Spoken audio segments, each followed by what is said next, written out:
Welcome back to the Kyle Olson Show. I'm joined now by John Hayward, who is the National Security Deputy Editor for Breitbart News, which is a fantastic website. So, John, thanks for joining me today. So you wrote a piece this week titled Democrats Embrace the Four Stages of Ideological Subversion, and you base it on a 1984 interview with a former Soviet journalist and KGB informant Yuri Bezmenov, who laid out this whole strategy for subversion. So can you kind of give me an overview, and then let's dive into that a little bit. Okay. Well, Bezmenov, back in 1984, he was explaining the KGB's process of subverting a country that they wanted to move in and take over. And he said they have a four-step strategy they felt was airtight, that would always work when implemented properly. And if you look around at what's happening in the United States, I think you can see evidence of those four steps all being played out around us right now. We're looking at this being done by domestic forces, by the Democrats, I think, in order to destroy society, bring it down, submit it, basically, and then rebuild it in their own image. And they're following his process to a T, beginning a long time ago. The first stage of these four would take decades to complete, and it's been in progress for decades. And only now, I think, are we coming to the culmination of these four steps being run. So that step that started decades ago, because as you said, in the interview that he did, which was in 1984, he had said this has been going on for decades. So talk a little bit about that demoralization. Well, let me first just say the four stages are demoralization, destabilization, crisis, and normalization. So talk first about demoralization and what exactly that means. Right. Well, demoralization is the process of teaching an entire generation to dislike its own country, to hate its own system so much that they won't even listen to a rational defense of it, to hate it comprehensively. And we see this every day in schools, I think, where you have kids who, the idea that America is an exceptional country, or that individual rights or separation of powers, or whatever the case may be, those are foreign, or I shouldn't even say foreign, they're evil concepts, and they're oppressive. But how do you see that playing out? Well, I think the demoralization process has been in progress for a long time. Bezmenov said it was really done by 1984. He thought the United States had been demoralized sufficiently for the rest of it to proceed. I think we came back from that. I think he had a point. And if you remember where we were in the early 80s, you could see what he was talking about in terms of the education system and where popular culture stood at that moment. But then we rallied, the Reagan years happened. I think we came back from that. There was a resurgence to some degree of patriotism, of traditional values. And then the process was reinitiated over the past 20 years and has now borne successful fruit. And my textbook example of demoralization, the best example right now that I mentioned in my piece, was the 1619 Project, which is a New York Times project with an entirely false premise that the United States was founded by slavery, entirely because of slavery. It's called the 1619 Project because that's when the first slaves were brought to America. So that's when we were really founded. And this project asserted that the Revolutionary War was fought primarily to protect slavers and their interests, not really to obtain political freedom or become distinct from the crown for any other reason. This is not true. And a number of historians shredded this project after it came out. The author of it eventually admitted it's not true. Her thesis isn't true, but they teach it in schools anyway. It's become part of school curriculum. It's false. The people who wrote it know it's false, but your kids are still taught to believe it. That is pure concentrated demoralization. Sure. So then stage 2 is destabilization. What does that mean? Well, destabilization occurs after the generation has been taught to hate their country and not believe in their own society anymore.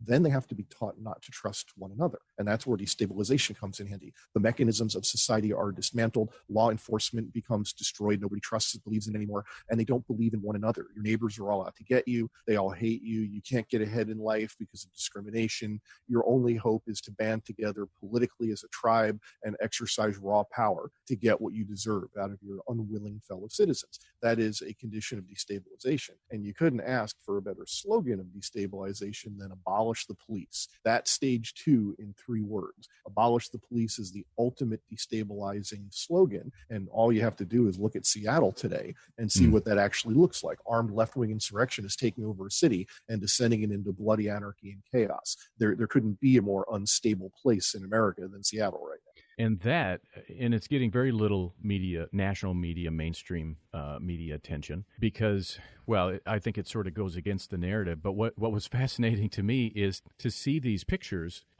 where they're erecting a fence. So they're building a wall, which they don't want on the southern border, but it's okay to build it around the situation in Seattle. What do you think that really...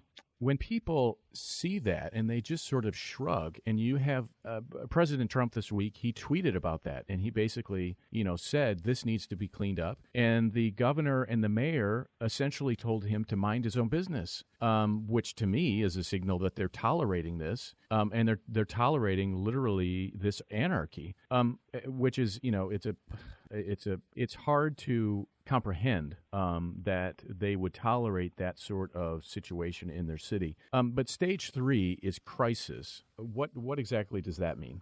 Well, the crisis is the payoff. It's the big show. After you've demoralized the population for generations, and then you've destabilized it to where there's no more meaningful law and order, and you have a condition where elected officials, responsible officials, just refuse to protect you. Like in Seattle, you're at the mercy of the mob because they don't feel like doing their jobs. Once you've got everything nice and unstable, then you hit that society with a crisis that blows it apart. And you aim for the weak point of that society, a crisis that the people feel like they can't resolve themselves, that their existing system can't handle, a crisis that they deserve, maybe, that they've got coming. This reaping the whirlwind. We're reaping what we sowed, and our past is coming back to get us now. And only an external force can possibly bring stability back into their lives. And that's where the Democratic Party will offer itself as the external force. They're going to tell you throughout the 2020 election, both implicitly and quite explicitly, that only by voting for them can you have your life back. Only by voting for them will this crisis end. And otherwise, this is going to go on forever and get worse and worse, and you're not going to like where it goes. Obviously, anything violent or spectacular could be a crisis, but I think this one's really a double whammy. We got the pandemic, we got the coronavirus, the lockdowns that clearly softened us up, rattled us as a society, destroyed our economy, unemployment through the roof, really people in a very depressed frame of mind, obviously, all across the country after dealing with that lockdown. And then, boom, you get these riots and protests and unrest in the cities. And that has had the effect of destroying what little faith people had left in their system. People that have basically been under house arrest for months on the advice of medical experts got to watch many of those very same experts sign a letter that said, go ahead and protest. Your politics are more important than this stupid little virus. Go out and have your fit because white supremacy is the real enemy here. And I mean, of course, you're shocked and horrified and scandalized that people that call themselves doctors would say something like that. But also you feel like this crisis has destroyed your society. Like there's nothing left to believe in anymore because everything is so obviously hypocritical and false. And we've seen that in Michigan where, the governor, Gretchen Whitmer, she wagged her finger at people who were protesting in Lansing because they wanted to reopen the state. They wanted to go back to work. They wanted to provide for their families. And she was wagging her finger at them saying, you're going to spread coronavirus around the state. You're going to, risk the lives of other people and all of that sort of thing. But then she appears in Detroit where she goes to a protest herself, doesn't observe social distancing. She takes her mask off to speak. And when she's challenged on that, she said, well, my executive order doesn't apply to activities that are protected by the state or federal constitution. That's her reaction. Right. Isn't that a perfect blend of anarchy and tyranny in one person? And people should understand that's the thing about tyranny. It's not just about having strict laws and overbeing government. It's about exceptions to those strict laws being handed out for political purposes. And here you had Gretchen Whitmer, who's imposed these incredibly strict and in many cases arbitrary and capricious rules on her populace, suddenly just scribbles out a free pass for the people she likes, her political allies.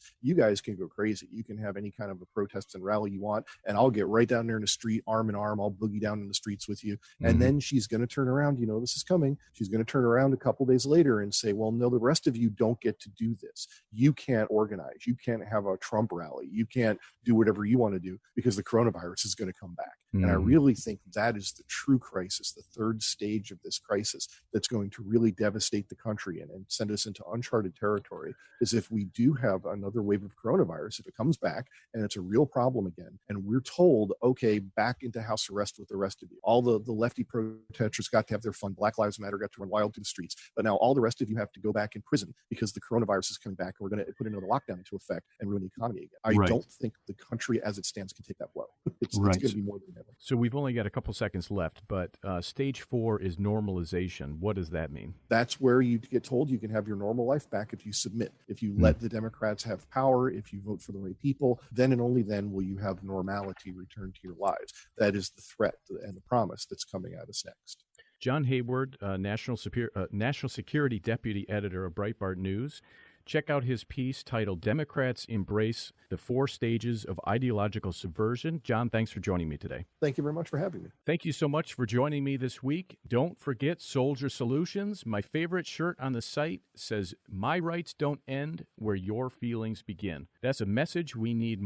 That's a message we need now more than ever. You can find it at getsoldiergear.com. That's getsoldiergear.com. Use the promo code Kyle25 to get 25% off your order of $30 or more. KYLE25. Getsoldiergear.com. For more of my work, go to Breitbart.com or find me on Twitter, Kyle Olson, OL.